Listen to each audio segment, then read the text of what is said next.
अध्याय 1 आत्मा अभिलेख सोल रिकॉर्ड्स का आगमन। दिल्ली विश्वविद्यालय के पुरुष हॉस्टल के एक कमरे में।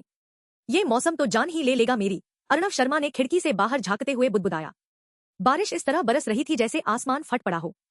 पानी की बूंदों के शीशे से टकराने की आवाज सुकून भरी थी, पर अर्णव के मन में कोई शांति नहीं थी।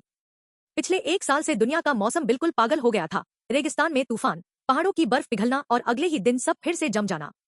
वैज्ञानिकों के पास इन घटनाओं का कोई जवाब नहीं था।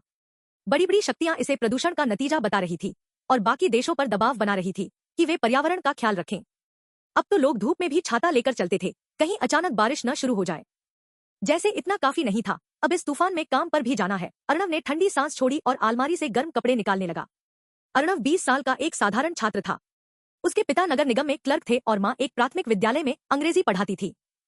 12 साल की उम्र में उसकी माँ एक लड़की को घर लाई थी, मीरा।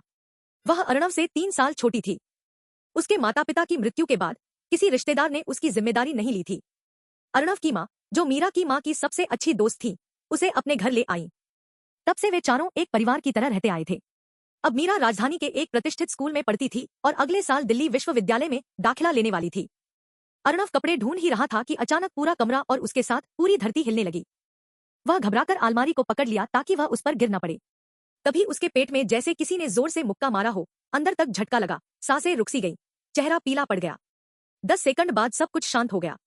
बारिश की आवाज फिर सुनाई देने लगी। उसी समय अर्णव की आंखों के सामने एक हरी रोशनी चमकी और एक अजीब सा संदेश उभर आया। आत्मा अभिलेख सोल रिकॉर्ड्स पृथ्वी पर आ चुका है। अब आप जब चाहें अपना स्थितिपट स्टेटस विंडो देख सकते हैं। ये क्या बकवास है, अर्णव बुदबुदाया। फिर अगला संदेश उभरा।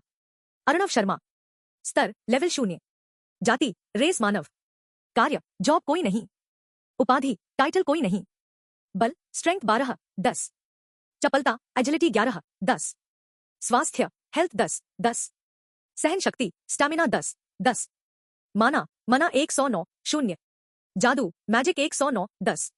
जादू। वह ठिठक गया। वह शब्द उसके लिए केवल कहानियों और फिल्मों में था, लेकिन अब उसकी अपनी आंखों के सामने था। तभी पीछे से एक कोमल, मधुर और कुछ हद तक छेड़खानी भरी आवाज आई। दिलचस्प। इस निम्न लोक में आते ही मुझे एक ऐसा मानव मिला जिसमें जादू की इतनी क्षमता है। अर्णव मुड़ा और दंग रह गया। उसके पीछे एक ऐसी औरत खड़ी थी जिसकी सुंदरता देखकर युद्ध छिड़ सकता था। उसकी गोरी त्वचा चांदनी जैसी, काले बाल रेशम की तरह पीठ तक झूलते हुए, आंखें लाल माणिकों सी चमक रही थी। काले परिधान में लिपटी उसकी आकृति ऐसी थी जैसे खुद शिल्पकार ने गढ़ी हो। अर्णव ने इतनी सुंदर महिला पहले कभी नहीं देखी थी, पर डर और जिज्ञासा साथ साथ जाग उठे। तभी बाहर से लोगों की चीखें सुनाई दी। वह खिड़की की ओर दौड़ा। बाहर का दृश्य देख उसका रक्त जम गया। लोग एक दूसरे पर टूट पड़े थे।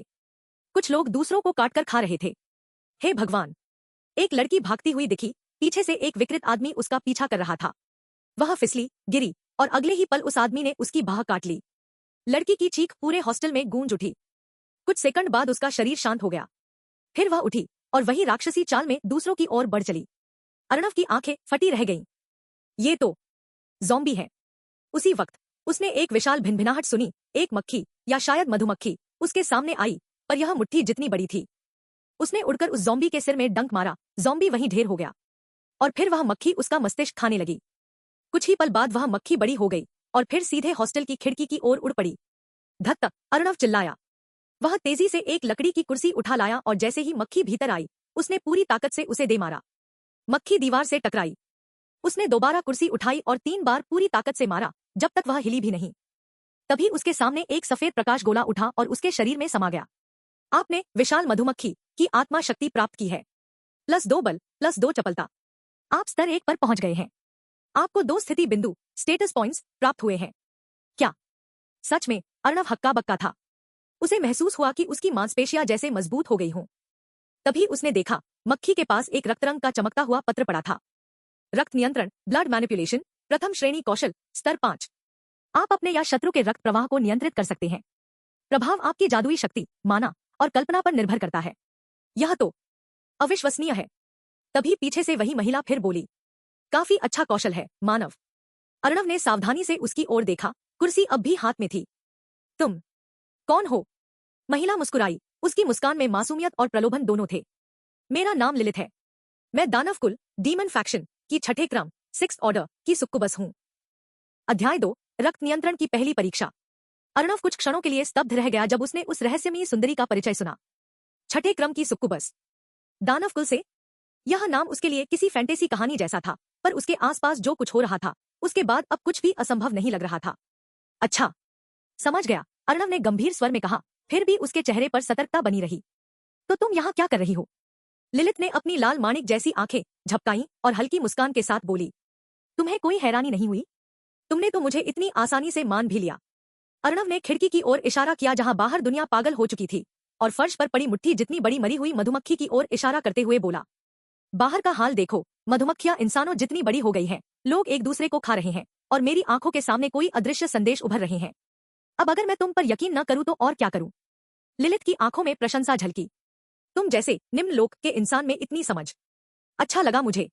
जो व्यक्ति सच्चाई को जल्दी स्वीकार ले वो ज्यादा देर तक जिंदा रहता है। तो क्यों न तुम मेरे हो जाओ, मैं तुम्हारा ख्याल रखूंगी। अर्णव ने हंसने की कोशिश की, पर उसकी आवाज ठंडी थी। माफ करना, पर मुझे अपनी जीवन शक्ति किसी को सौंपने का शौक नहीं है। उसके शब्द सख्त थे, मगर अंदर से वह जानता था कि ये कह पाना उसके लिए कितना मुश्किल था। वह औरत इतनी खूबसूरत थी कि उसका हर हाव भाव किसी को भी पागल बना सकता था। फिर भी इस समय सबसे जरूरी थी जिंदगी। लिलित कुछ कहने ही वाली थी कि अर्णव का ध्यान फिर उस लाल चमकते पत्र स्क्रॉल पर चला गया। तुम बस इसे सीखने की इच्छा करो, बाकी काम खुद हो जाएगा, लिलित ने सहजता से कहा। अर्णव ने धीरे से सिर हिलाया और आंखें बंद कर ली। उसने मन ही मन इच्छा की, मैं इसे सीखना चाहता हूँ। क्षण भर में उसके मस्तिष्क में जानकारी का प्रवाह उमड़ पड़ा। उसके भीतर एक गहरी लाल रून चिन्ह उभरी। उसे अपने शरीर के भीतर रक्त का प्रवाह महसूस हुआ, जैसे हर कोशिका जीवित हो उठी हो। वह यहाँ तक महसूस कर सकता था कि लिलित के शरीर में भी रक्त कैसे बह रहा था, शांत, स्थिर, निश्चिंत। वह समझ गया कि अगर चाहे तो अपने रक्त की गति नियंत्रित कर सकता है। आपने एक बाह्य सक्रिय कौशल एक्सटर्नल एक्टिव स्किल सीखा है। आप 4 और बाह्य कौशल सीख सकते हैं। अर्णव ने आंखें खोली और देखा कि वह लाल पत्र अब गायब हो चुका था। वह अभी इस संदेश का अर्थ सोच ही रहा था कि अचानक धड़ाम, कमरे का दरवाजा जोर से हिला। बाहर से कोई उसे तोड़ने की कोशिश कर रहा था। अर्णव के चेहरे पर तनाव झलक पड़ा। दरवाजे की कुंडी चरमराने लगी। आवाजों से स्पष्ट था कि बाहर ज़ॉम्बी है। वह तेजी से दौड़ा, टीवी का तार उखाड़ा, एक सिरा बिस्तर से बांधा और दूसरा डेस्क के पैर से। फिर वह मरी हुई मधुमक्खी की ओर झुका और कुछ करने लगा। लिलित शांति से देखती रही, उसके चेहरे पर हल्की उत्सुकता थी। अगले ही पल दरवाजा जोरदार धमाके के साथ टूट गया। 2 छात्र, अब जिंदा लाशें, लड़खड़ाते हुए भीतर घुसे। उनके चेहरे पर खून जमे हुए थे, त्वचा पर दांतों के निशान, सड़ांध भरी दुर्गंध। पर इस बार अर्णव को उल्टी नहीं आई। रक्त नियंत्रण सीखने के बाद उसने पाया कि अगर वह अपने रक्त का प्रवाह नियंत्रित करे तो डर और घबराहट कुछ हद तक शांत हो जाते हैं। दोनों ज़ॉम्बी उसकी ओर बढ़े। उनकी आंखें सफेद थी, पर वे जैसे उसकी जीवित गंध महसूस कर पा रहे थे। जब वे आगे बढ़े, दोनों तार में उलझ गए और जमीन पर गिर पड़े। अर्णव की आंखों में एक चमक उभरी, उसने मौका नहीं गवाया। वह बिजली की तरह आगे बढ़ा और मधुमक्खी के कांटे से पहले ज़ॉम्बी के सिर में वार किया। छपाक, मस्तिष्क फट गया, लाश वहीं गिर पड़ी। फिर उसने दूसरे पर वार किया। दोनों मर चुके थे। आपने सामान्य ज़ॉम्बी स्तर 4 की आत्मा शक्ति प्राप्त की है, +4 सहन शक्ति। आपने सामान्य ज़ॉम्बी स्तर 3 की आत्मा शक्ति प्राप्त की है, +1 सहन शक्ति। आप स्तर 2 पर पहुंच गए हैं, +2 स्थिति बिंदु प्राप्त हुए हैं। अर्णव ने राहत की सांस ली ही थी कि दरवाजे से 2 और ज़ॉम्बी अंदर आ गए। तार अब ढीला हो चुका था, फंदा काम का नहीं रहा। पर इस बार अर्णव शांत था। उसने ध्यान केंद्रित किया और भीतर से माना प्रवाहित किया। 20 माना अंकों का प्रयोग करते हुए उसने अभी अभी मरे हुए दोनों ज़ॉम्बियों के रक्त को नियंत्रित किया। अगले ही पल उन शवों से 2 लाल रक्तबाण निकले और नई लाशों के सिर में जा धंसे। थप, दोनों वहीं गिर पड़े। आपने सामान्य ज़ॉम्बी स्तर 3 की आत्मा शक्ति प्राप्त की है, +1 सहन शक्ति। आपने सामान्य ज़ॉम्बी स्तर 3 की आत्मा शक्ति प्राप्त की है, कोई अतिरिक्त लाभ नहीं। अर्णव ने अपने हाथों को देखा, उनमें शक्ति की हल्की थरथराहट थी। कमाल है, वह फुसफुसाया। लिलित मुस्कुराई। जितने समान स्तर के प्राणियों को तुम मारोगे उतना कम लाभ मिलेगा। आत्मा शक्ति धीरे धीरे उसी श्रेणी के प्रति प्रतिरोधक हो जाती है। अगर तुम और शक्तिशाली जीव मारोगे तभी अतिरिक्त लाभ मिलेंगे। हाँ, अनुभव तो मिलेगा, पर गुणांक एट्रीब्यूट्स नहीं। अर्णव ने सिर हिलाया, उसकी आंखों में अब डर की जगह समझ थी। फिर उसने पूछा, तुम यहाँ क्यों आई हो? लिलित ने होंठ सिकोड़कर हल्का सा हंसी। ये मैं बाद में बताऊंगी। अभी तो तुम्हें कोई सुरक्षित जगह ढूंढनी चाहिए, क्या नहीं?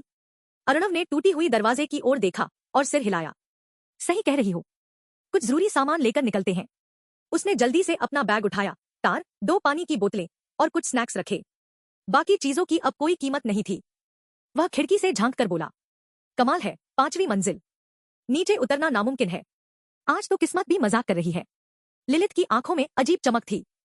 उसने अर्णव की ओर देखा और उन मरे हुए ज़ॉम्बियों के सिर में बने रक्तछिद्रों पर निगाह डाली।